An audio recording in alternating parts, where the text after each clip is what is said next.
জ্বালানি তেলের সার্বিক পরিস্থিতি জানাতে চট্টগ্রাম থেকে যুক্ত হচ্ছেন সহকর্মী একেএম নাজিম।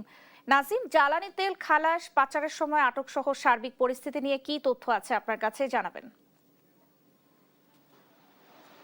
মধ্যপ্রাচ্যে চলমান সংকটের মধ্যে কিন্তু বাংলাদেশে যখন তেলের সংকট ধীরে ধীরে দেখা যাচ্ছে, তার পরে কিন্তু একটি চক্র তেল মজুদ সিন্ডিকেট কিন্তু খুব আসলে বলা যায় মাথাচাড়া দিয়ে উঠেছে। কারণ গত বেশ কয়েকদিন ধরে চট্টগ্রামে জেলা প্রশাসন, উপজেলা প্রশাসন, বন্দর, কোস্টগার্ড, নৌবাহিনী কিন্তু অনেকগুলো তেল জব্দ করেছে। তারই ধারাবাহিকতায় আজ সকালে কিন্তু চট্টগ্রাম বন্দরের বহির্নোঙর এলাকায় কোস্টগার্ডের বিশেষ অভিযান চালিয়ে কিন্তু প্রায় 6,500 লিটার ডিজেল জব্দ করেছেন। পাশাপাশি 12 জনকে আটক করা হয়েছে। তাদের মধ্যে আপনার গ্যাস সিলিন্ডার সহ টাকা উদ্ধার করা হয়েছে। কিন্তু যে 12 জন আটক করা হয়েছে তাদের মধ্যে উদ্বেগজনক বিষয় হচ্ছে যে তার মধ্যে 8 জনই কিন্তু রোহিঙ্গা, বাকি মিয়ানমার নাগরিক, বাকি 4 জন হচ্ছে বাংলাদেশি। এরাই কিন্তু যেটি কোস্টগার্ডের পক্ষ থেকে বলা হচ্ছে, বিশেষ করে উপকূলীয় এলাকা এবং নদী বন্দরগুলো এলাকাগুলোতে তারা সবচেয়ে বেশি চোরাচালান করে থাকে। কারণ গত কয়েকদিন ধরে কোস্টগার্ডের বিশেষ অভিযানে তেল জব্দ করা সহ বোট জব্দ করা হয়েছে। সেটি আসলে চট্টগ্রামের তেল সিন্ডিকেটকে কোনোভাবে বন্ধ করা যাচ্ছে না। তার আগে চট্টগ্রাম বন্দর কর্তৃপক্ষ প্রায় 37,000 লিটার ডিজেল জব্দ করেছে কোস্টগার্ডের সহায়তায়। তার আগে জেলা প্রশাসন অভিযান পরিচালনা করে চট্টগ্রামের ফৌজদারহাট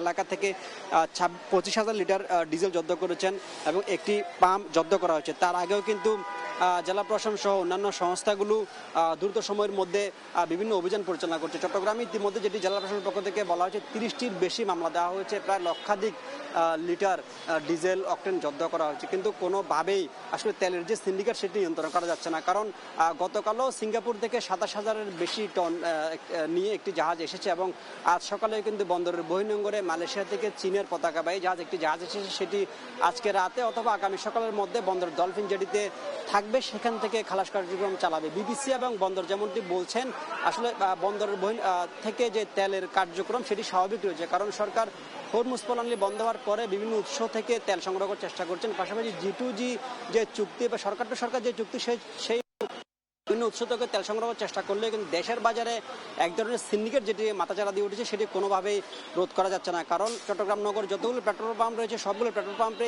দীর্ঘ যেই লাইন সেটি আমরা দেখেছি এবং উপজেলাগুলোতে সবচেয়ে বেশি তেলের সংকট, বিশেষ করে হাটাজারি, রাউজান, ফটিকছড়ি এসব জায়গায় কিন্তু তেলের সংকট বেশি এবং জরিমানা জব্দ করা হচ্ছে। তো কোনোভাবে চট্টগ্রামে আসলে তেলের যে কৃত্রিম সংকট এবং চক্র নিয়ন্ত্রণ করা যাচ্ছে না। তেল পাচার নিয়ে আমার কাছে ছিল সর্বশেষ।